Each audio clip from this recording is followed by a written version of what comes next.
Hello, it's Alex with Anchor Collectibles. We are on our mono black today with Safana, Calimport Cutthroat, and the background, Cultist of the Absolute, helming the deck, Cult Delver. Safana is a 3/2 legendary human rogue for 2 generic and a black with fallen abilities. Menace, and at the beginning of your end step, if you have the initiative, create a treasure token.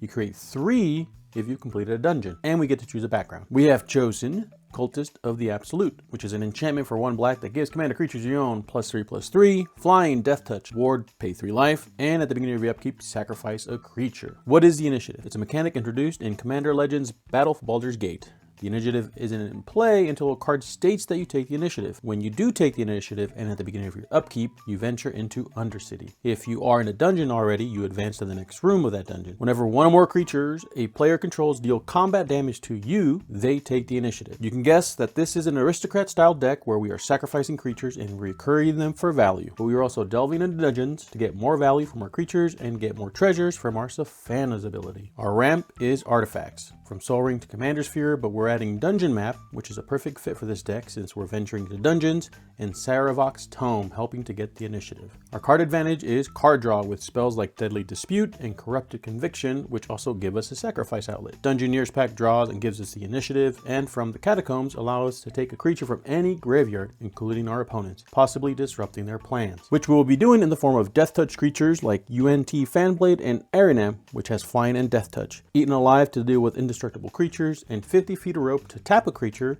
and help us venture along dungeons. Scavenger's Talent will trigger a lot due to our background, making our opponents mill. Our Mass Disruption includes Arms of Hadar, Black Sun's Zenith, and my new favorite, Noxious Field, making one of our lands a repeatable token board wipe, venturing into any of the 3 dungeons available, or Undercity if you venture using the initiative mechanic.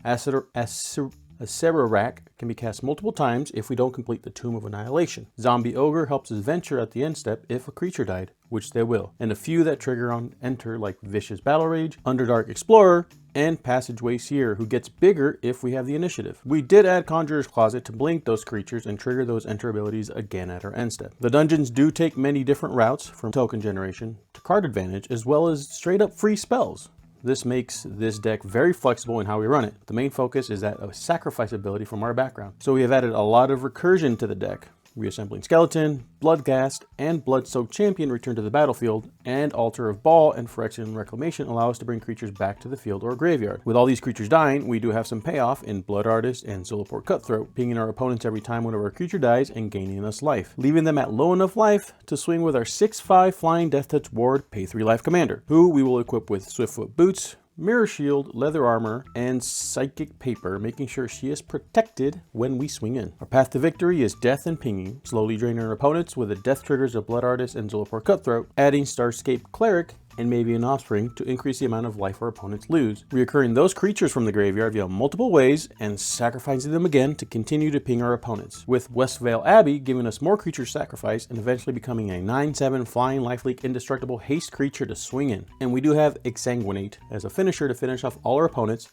and with Starscape Cleric on the field, it becomes easier and costs less mana. If you do want to make your friends groan, we did add Exquisite Blood to the deck. So whenever an opponent loses a life, you gain that much life. Combined with Starscape Cleric, whenever you gain life, each opponent loses 1 life. You will trigger an infinite loop of life gain and life loss that will drain your opponents, winning you the game. That is the Cult Delver, an Aristocrat style deck that delves into dungeons through venturing or the initiative, sacrificing our creatures for payoff to drain our opponents. How would you build the deck? Let me know in the comments below. Our next video will be the mono red commander combination of Will, Blade of the Frontiers, and the background Street Urchin. How will I build the deck? Subscribe to find out. Check out the description for a link to our other Commander Spotlight videos, as well as our product overview and openings. Best of luck with your pulls, best of luck with your games, and have a good one.